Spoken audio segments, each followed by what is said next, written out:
July 2nd, 1937. Somewhere above the Pacific, Amelia Earhart grips her radio mic and speaks her last known words. "We are on the line 157337. Then, silence. She was the most famous woman alive. Then, one morning, she simply vanished. Amelia Earhart wasn't just a pilot. She was the first woman to fly solo across the Atlantic, a living symbol that women could do anything men could. In 1937, she launched her most dangerous dream, fly around the entire Earth along the equator, 29,000 miles. No woman had ever attempted it. Her navigator was Fred Noonan, brilliant but struggling with alcoholism. Their relationship was professional but strained. They were an unlikely pair for the world's most dangerous flight. By June 1937, they had already crossed Africa, India, and Southeast Asia. The last leg, Lae, New Guinea, to tiny Howland Island, was the deadliest stretch. Just 2,556 miles of open Pacific. Howland Island is barely 2 miles long.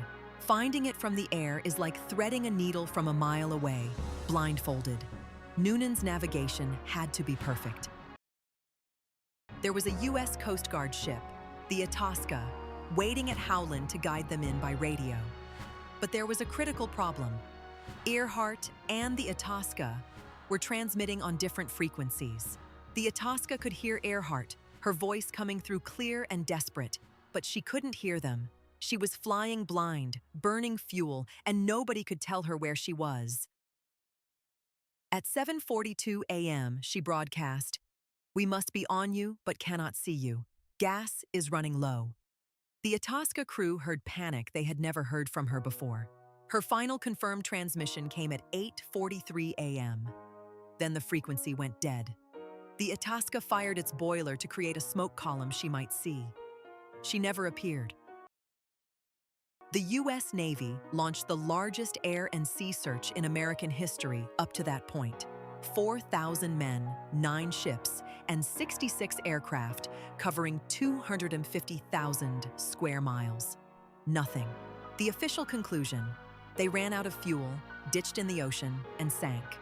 Case closed. But almost immediately, people refused to accept it. One theory claimed she was a U.S. spy, shot down by the Japanese while photographing military installations in the Pacific. It had believers in Washington, but zero evidence. Another theory: they survived, landed on Nikumaroro Island, then called Gardner Island, and lived as castaways before dying there. This one has actual physical evidence.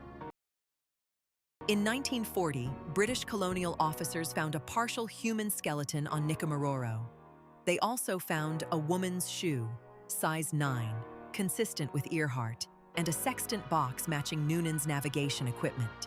The bones were sent to Fiji for analysis in 1941. A doctor named D.W. Hoodless examined them and concluded they belonged to a stocky male. The bones then disappeared, lost forever. In 1998, forensic anthropologist Richard Jantz reanalyzed Hoodless's original measurements using modern computer modeling. His conclusion: the bones were almost certainly female and consistent with Earhart's known dimensions. Archaeologists have returned to Nikumaroro multiple times since.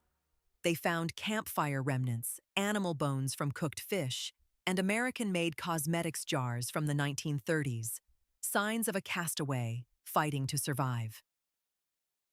No wreckage of the Electra has ever been found. No confirmed remains. Amelia Earhart is still officially listed as missing, not dead. Legally, she wasn't declared deceased until January 5th, 1939. Maybe she drowned. Maybe she survived for weeks on a coral island, hoping someone would come.